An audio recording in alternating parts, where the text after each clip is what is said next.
Semangat pagi, saya Belana Saraswati akan menyampaikan rangkuman substansi materi akuntabilitas, nasionalisme, dan etika publik. Yang pertama, akuntabilitas.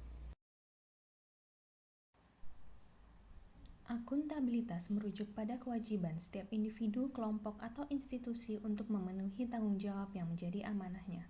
Amanah seorang PNS adalah menjamin terwujudnya nilai-nilai publik.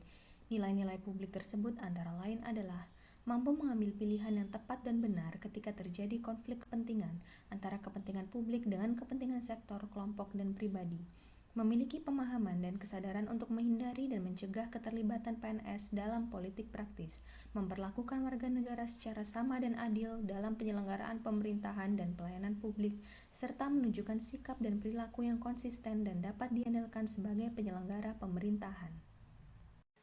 Aspek-aspek akuntabilitas terdiri dari akuntabilitas adalah sebuah hubungan, akuntabilitas berorientasi pada hasil, akuntabilitas membutuhkan adanya laporan, akuntabilitas memerlukan konsekuensi, dan akuntabilitas memperbaiki kinerja. 3 fungsi utama akuntabilitas yakni peran demokrasi, peran konstitusional, dan peran belajar.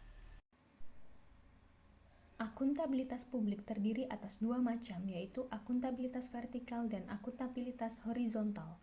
Akuntabilitas memiliki 5 tingkatan yang berbeda, yaitu akuntabilitas personal, akuntabilitas individu, akuntabilitas kelompok, akuntabilitas organisasi, dan akuntabilitas stakeholder. Mekanisme akuntabilitas. Dimensi akuntabilitas terdiri dari akuntabilitas kejujuran dan hukum, akuntabilitas proses, akuntabilitas program, serta akuntabilitas kebijakan. Mekanisme akuntabilitas birokrasi Indonesia terdiri dari perencanaan strategis, kontrak kinerja, dan laporan kinerja. Indikator lingkungan kerja akuntabel, yakni kepemimpinan, transparansi, integritas, tanggung jawab, keadilan, kepercayaan, keseimbangan, kejelasan, serta konsistensi. 5 langkah yang harus dilakukan dalam membuat framework akuntabilitas di lingkungan kerja PNS, yaitu tentukan tanggung jawab dan tujuan, rencanakan apa yang akan dilakukan untuk mencapai tujuan, lakukan implementasi dan monitoring kemajuan, berikan laporan secara lengkap, serta berikan evaluasi dan masukan perbaikan. Akuntabilitas dalam organisasi terdiri dari transparansi dan akses informasi, praktek kecurangan dan perilaku korup, penggunaan sumber daya milik negara, penyimpanan dan penggunaan data dan informasi pemerintah, serta konflik kepentingan. PNS yang akuntabel adalah PNS yang mampu mengambil pilihan yang tepat ketika terjadi konflik kepentingan, tidak terlibat dalam politik praktis, melayani warga secara adil dan konsisten dalam menjalankan tugas dan fungsinya. Sebuah keputusan yang akuntabel dan beretika sangat penting dalam menjaga kepercayaan dan keyakinan terhadap masyarakat dalam pekerjaan pemerintahan. Dalam praktiknya, penempatan kepentingan umum berarti bahwa memastikan tindakan dan keputusan yang berimbang dan tidak bias, bertindak adil dan mematuhi prinsip-prinsip due process, akuntabel dan transparan, melakukan pekerjaan secara penuh, efektif, dan efisien, berperilaku sesuai dengan standar sektor publik, kode sektor publik etika sesuai dengan organisasinya, mendeklarasikan secara terbuka bila terjadi adanya potensi konflik kepentingan. Materi kedua, nasionalisme.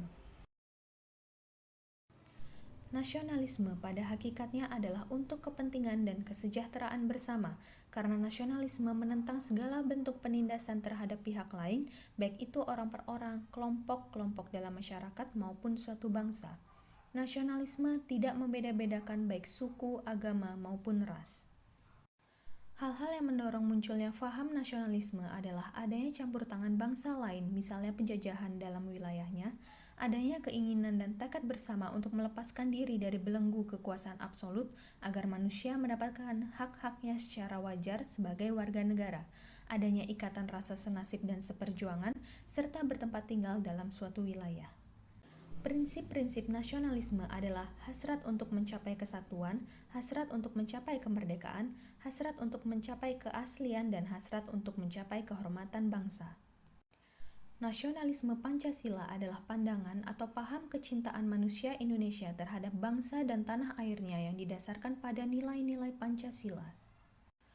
Wawasan kebangsaan adalah sudut pandang atau tata cara memandang yang mengandung kemampuan seseorang atau kelompok orang untuk memahami keberadaan jati dirinya sebagai suatu bangsa, juga dalam memandang dirinya dan bertingkah laku sesuai dengan falsafah hidup bangsanya, baik dalam lingkungan internal maupun eksternal.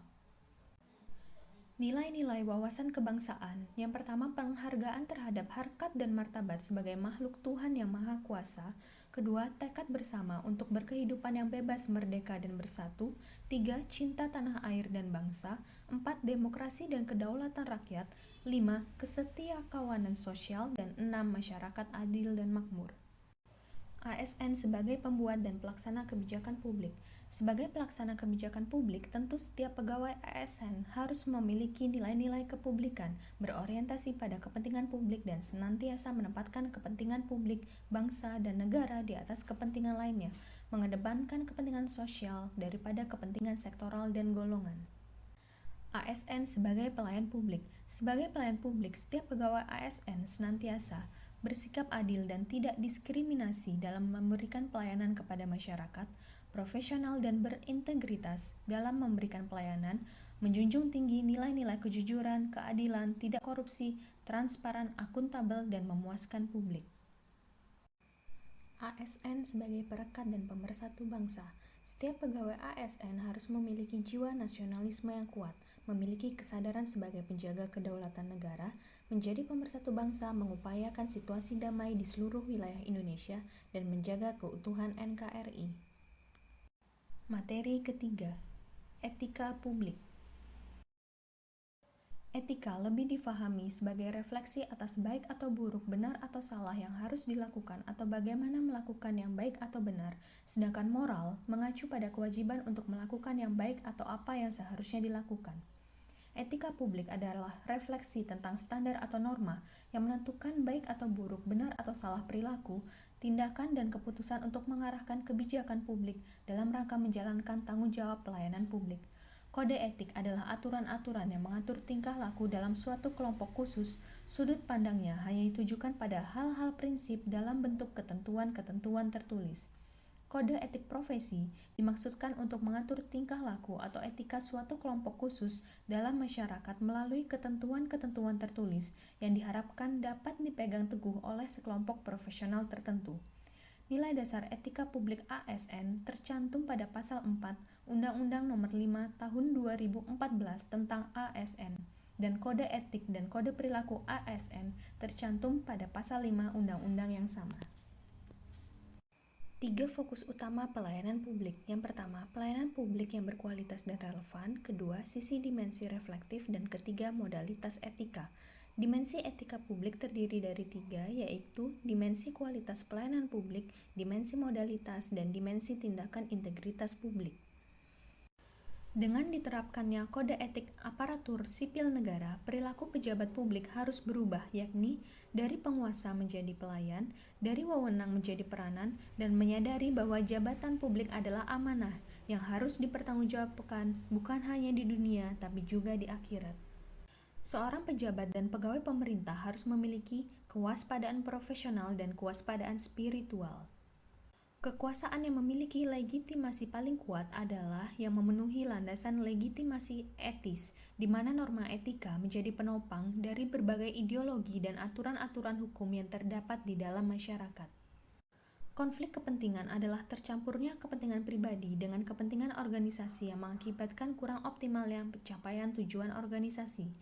Dalam organisasi pemerintah, konflik kepentingan akan mengakibatkan penyalahgunaan kekuasaan, pengerahan sumber daya publik yang kurang optimal, dan peningkatan kesejahteraan rakyat terabaikan.